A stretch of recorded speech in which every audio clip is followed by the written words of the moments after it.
नमस्कार सभी EPS 95 pension धारकों के लिए बहुत ही बड़ी खबर निकल कर आई है। तो उसी खबर के बारे में अभी मैं आपको इस वीडियो में जानकारी देने वाला हूँ। तो जी लंबे समय से देश के 67 लाख ईपीएस 95 पेंशन धारक पेंशन बढ़ोतरी के लिए इंतजार कर रहे हैं और उनको अभी एक ठोस आश्वासन मिल चुका है और हो सकता है कि आने वाले 15 अगस्त को ईपीएस 95 पेंशन धारकों की पेंशन बढ़ोतरी का ऐलान माननीय प्रधानमंत्री जी द्वारा किया जा सकता है। तो जी इसी के संदर्भ में एक बहुत बड़ी खबर आपके लिए मैं लेकर आया हूँ। तो इस वीडियो के साथ आप बने रहिए क्योंकि आपको यहाँ पर एक अच्छी खबर मिलने वाली है। तो जी ईपीएस 95 पेंशन धारकों के लिए काफ़ी बड़ी खबर मैं आपके लिए लेकर आया हूँ। तो वीडियो के साथ बने रहिए, वीडियो को आप बिल्कुल भी स्किप ना कीजिए ताकि इस अपडेट के बारे में आपको पूरी जानकारी मिल सके। और ईपीएस 95 पेंशन धारकों से जुड़े हुए सभी अपडेट को जानने के लिए अगर आपने हमारे चैनल को अभी तक सब्सक्राइब नहीं किया है तो चैनल को सब्सक्राइब ज़रूर करके रख लीजिए ताकि जो आने वाले अपडेट है तो उन अपडेट का नोटिफिकेशन जो है आपको मिल सके। तो चलिए आज के इस वीडियो में ये जो अपडेट है तो उसे अभी हम जानते हैं।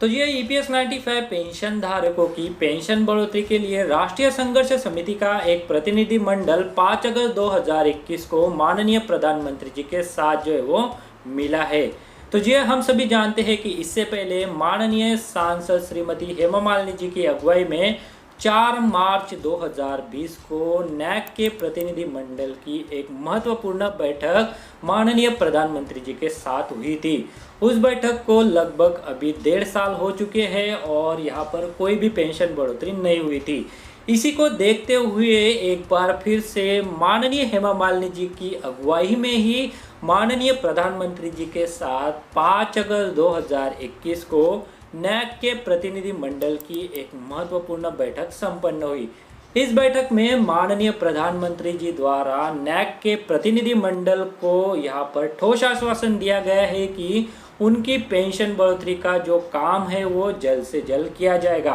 तो चलिए जानते हैं कि यह जो अपडेट है वो क्या है। दरअसल 5 अगस्त 2021 को माननीय हेमा मालिनी जी की अगुवाई में राष्ट्रीय संघर्ष समिति का एक प्रतिनिधि मंडल जिसमें नैक के राष्ट्रीय अध्यक्ष माननीय कमांडर अशोक जी राउत, राष्ट्रीय सलाहकार माननीय श्री पीएन पाटिल और राष्ट्रीय संघर्ष समिति के राष्ट्रीय महासचिव माननीय वीरेंद्र सिंह राजावत जी शामिल थे।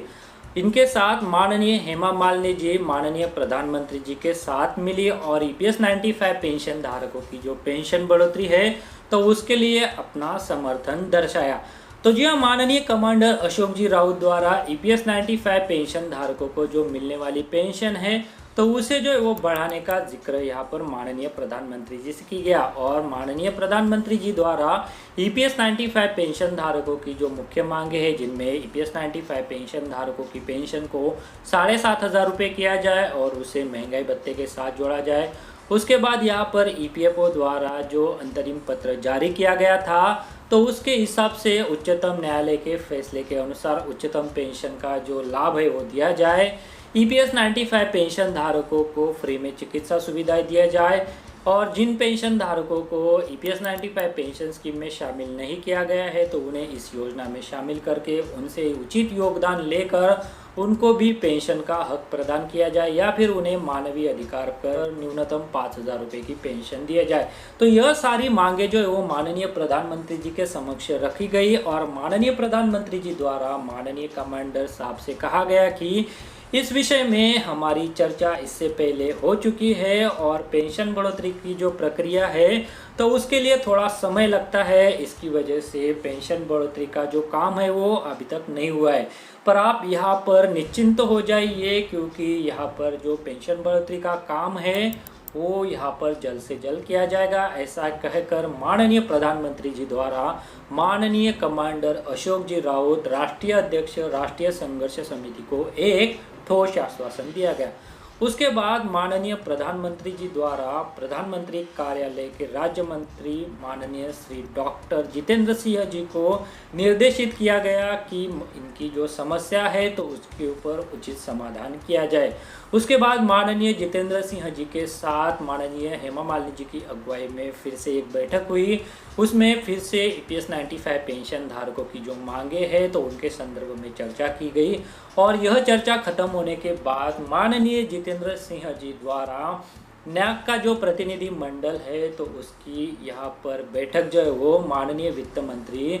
श्रीमती निर्मला सीतारमण जी के साथ करवाई। माननीय निर्मला सीतारमण जी के साथ बैठक करते समय माननीय हेमा मालिनी जी, माननीय डॉक्टर जितेंद्र सिंह जी और नैक का जो प्रतिनिधि मंडल है तो वो मौजूद था। माननीय वित्त मंत्री जी द्वारा जो EPS 95 पेंशन धारकों की मांगे है तो उनको जो है वो विस्तार से सुना गया। माननीय कमांडर अशोक जी राउत द्वारा कहा गया है कि जिस तरह सरकार द्वारा अन्य पेंशन योजनाओं में अपना अंशदान जो है वो बढ़ाया जा रहा है और EPS 95 पेंशन स्कीम में कोई भी अंशदान नहीं बढ़ाया जा रहा है, तो उसी तरह से आप जो है वो अन्य पेंशन योजनाओं की भांति एम्प्लॉय पेंशन स्कीम में भी अपना अंशदान बढ़ाकर जो है वो EPS 95 पेंशन धारकों की जो पेंशन बढ़ोतरी है तो वो जल्द से जल्द करे। माननीय प्रधानमंत्री जी को माननीय कमांडर अशोक जी राउत द्वारा यहाँ पर निवेदन किया गया कि अगले आने वाले 15 अगस्त को हो सके तो पेंशन बढ़ोतरी की घोषणा आप जो है वो किया जाए। इसके ऊपर माननीय प्रधानमंत्री जी द्वारा कहा गया कि जो प्रक्रिया है उसके लिए थोड़ा समय लगता है और आपका काम जो है वो ज़रूर होगा। अभी यहाँ पर देखना होगा कि क्या 15 अगस्त को हमारे प्रधानमंत्री जी देश के जो 67 लाख EPS 95 पेंशन धारक है तो उनकी पेंशन बढ़ोतरी का ऐलान करते हैं या फिर कुछ और समय का हमें इंतज़ार करना पड़ता है। यहाँ पर माननीय वित्त मंत्री जी से जो मुलाकात हुई तो उसके बाद माननीय वित्त मंत्री जी ने भी यहाँ पर आश्वस्त किया कि जो पेंशन बढ़ोतरी का काम है तो उसके ऊपर जो है वो ठोस कदम उठाए जाएंगे और यहाँ पर पेंशन धारकों की जो पेंशन बढ़ोतरी है तो वो की जाएगी।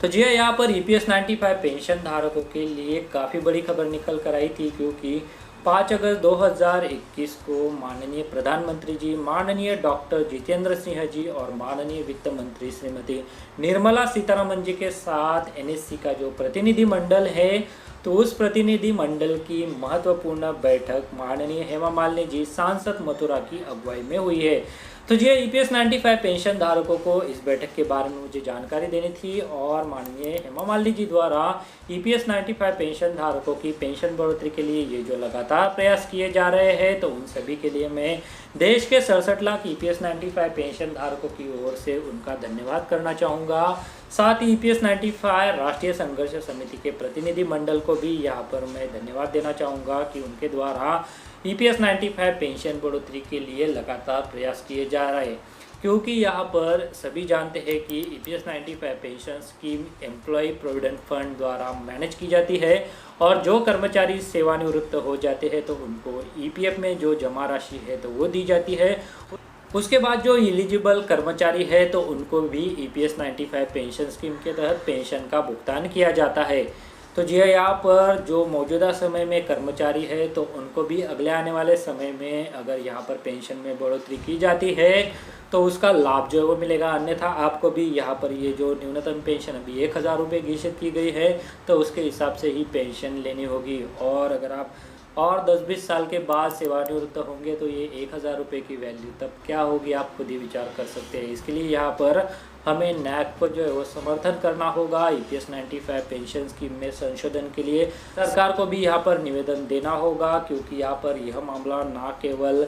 जो रिटायर्ड हुए कर्मचारी है तो वो जो कर्मचारी अभी काम कर रहे हैं, जो सेवारत कर्मचारी है और अगले आने वाले समय में रिटायर्ड होने वाले हैं तो उनके संदर्भ में भी है। तो इसके लिए यहाँ पर हम सभी की एक जिम्मेदारी बनती है कि EPS 95 पेंशन स्कीम में संशोधन के लिए सरकार को जो हम यहाँ पर निवेदन दे, सरकार से जो है वो हम रिक्वेस्ट करें और यहाँ पर जो मौजूदा पेंशनर्स है तो उनकी पेंशन के साथ साथ जो है वो पेंशन में बढ़ोतरी हो जाए। इसके लिए हम जो है वो यहाँ पर सभी से